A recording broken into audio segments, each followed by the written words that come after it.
आपने कभी सोचा है कि हमारे देश का नाम भारत क्यों है? हम बचपन से भारत माता, भारत देश और भारतीय जैसे शब्दों का इस्तेमाल करते आ रहे हैं।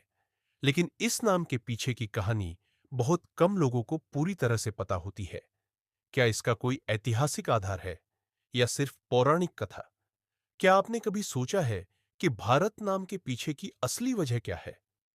चलिए जानते हैं इसके पीछे का पूरा इतिहास। भारत नाम की शुरुआत कहां से हुई? भारत नाम की जड़ें हमारे प्राचीन इतिहास और पौराणिक कथाओं से जुड़ी है।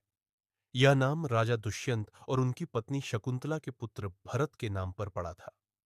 महाभारत और कई पुराणों में इस बात का जिक्र मिलता है कि राजा भरत एक बहुत ही पराक्रमी, न्यायप्रिय और महान शासक थे।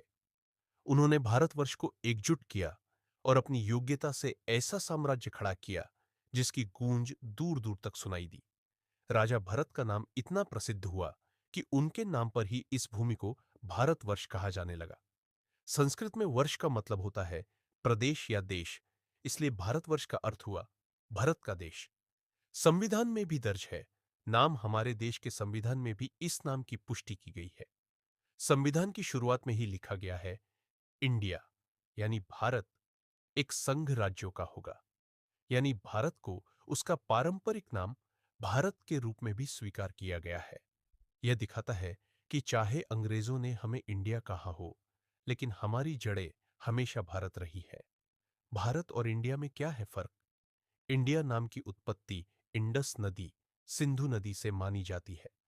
जब विदेशी यात्री भारत आए, तो उन्होंने सिंधु नदी के क्षेत्र को देखकर इस भूमि को इंडस कहा, जो आगे चलकर इंडिया बन गया।